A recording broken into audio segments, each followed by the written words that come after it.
the highest-grossing film franchises in history. But his Hogwarts days are long behind him. The boy wizard is a man now and casting a new spell in some very grown-up roles. Please welcome Daniel Radcliffe.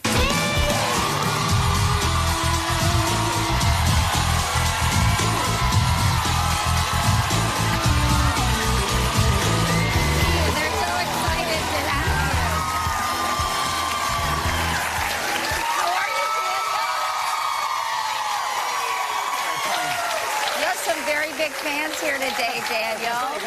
That's very kind. Thank you very much, everybody. So good to see you. Nice to see you as well. Welcome to our show. I haven't seen you for a little while. I've had the good fortune of interviewing you several times through the years. And before we look at a clip from when you were 11, Daniel, let me ask you about sort of just being associated with this multi-billion-dollar franchise known as Harry Potter. I mean, now that you have sort of the benefit of hindsight, what did that whole experience mean to you? Aside from what everyone else knows about the films and how big they became, on a personal level, like I was not very good in school, kind of academically or you know, sports-wise or anything like that. And so for me, I was taken out of a situation in which sort of you were made to feel quite mediocre unless you excelled at one of them. And suddenly I was in a situation where I was on set, I was having fun, I had, like, purpose, and I felt like I belonged. So it gave me a huge amount in that sense. And it's great how you've always embraced it, you know, because I think some actors might feel like, oh, gosh, I've been saddled with this role, I've been typecast, I've been so associated.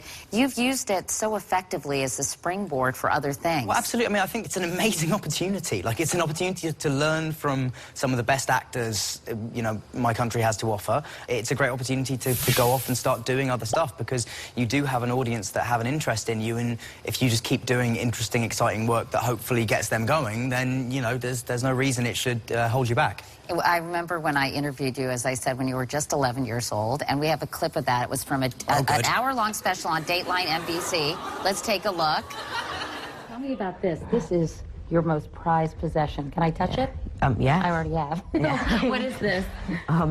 This is the Nimbus 2000, which is the fastest broom you can buy and makes all of Harry's friends and people who aren't so friendly to him very, very jealous.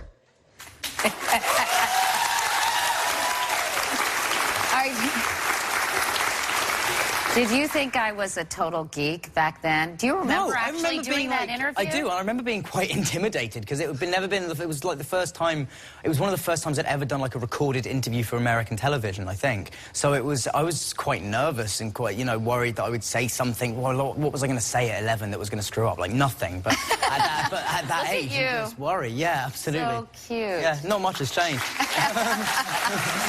So cute.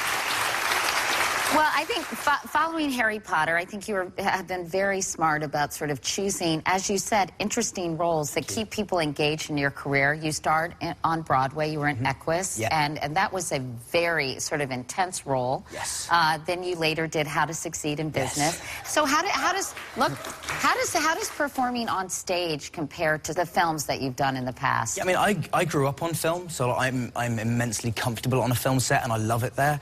But I find it hugely kind of educational doing stage work, and I learn a huge amount from it, and there's always something, you know, and there is something inherently challenging about doing something night after night after night and finding ways to keep it fresh, so that, because if you're bored, the audience will be bored, so, you know, you've got to try and find ways of keeping it interesting for you, and that's, I love it, and I'm again, you know, lucky enough to have been given the opportunities to do it several times. So what about this mini-series that you're doing?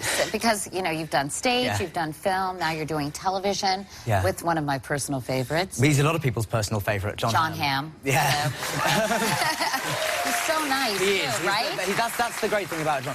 He's ridiculously dashing, isn't he? He is, yeah. No, he's made many people swoon. I've watched it. But he is. No, but that's the thing about John as well, is that he is an incredibly nice guy. And, oh, there we go. Yeah. So tell us, explain, please. Yeah. Basically, it's a series called A Young Doctor's Notebook, and the first series comes out here very soon, in fact. And it's basically about a doctor in Russia in 1917. The older doctor is played by John Hamm, and I'm the younger version. We're the same character, if you can get past the height difference. Then, and so it's a very, very dark comedy about a guy trying to learn how to be a doctor in Russia in 1917 with very little help, and it's just kind of a comedy. It's a very dark, twisted, weird sitcom. It's like Scrubs if they had terrible equipment. So what is it? What really guides you when it comes to taking on roles? Because I think your choices have been so interesting and so varied.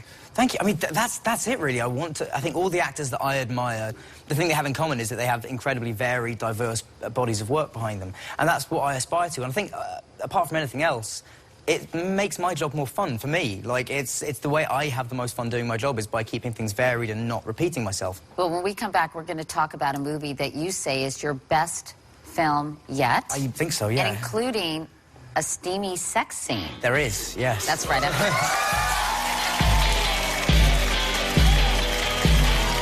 Didn't hear you rupture the pattern. Bang. The whole world gets wider. How did you... It's consonants. A reiteration of themes. Are you a writer? And welcome back. We're here with Daniel Radcliffe. That was the scene from his new movie called Kill Your Darlings. And I know that, Daniel, you play poet Allen Ginsberg in this movie. And tell us a little bit about what attracted you to this role and to this film in general. I mean, really, the script is so fantastic, and you mustn't underestimate the power of, like, a really great script. I mean, this film was made for not much money, and the cast is amazing, and it was because we all loved this project. Yeah, I play, as you say, Allen Ginsberg at the age of sort of 17, 18, who is just off starting on his way to university and goes there and meets this guy, Lucien Carr, played by Dane DeHaan in the clip you just saw.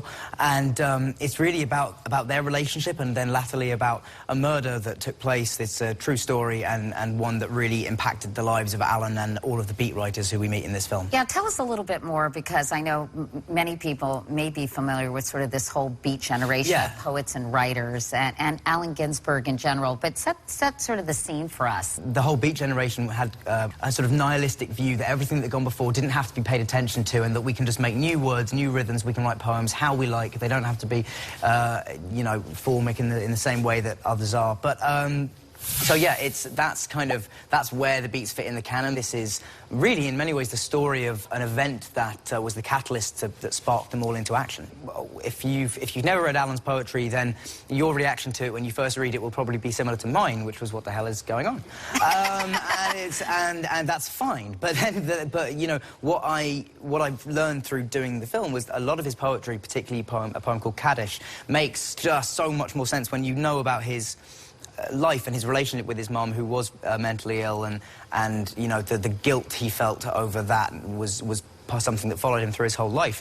So it's yeah, it's definitely, some of his poems become a lot more emotionally powerful when you know a bit about him. And the movie starts when he goes to Columbia, right? Yes. And as a young student there, and kind of is exposed to all sorts of interesting people. And there is a very steamy sex scene in the movie. Yes.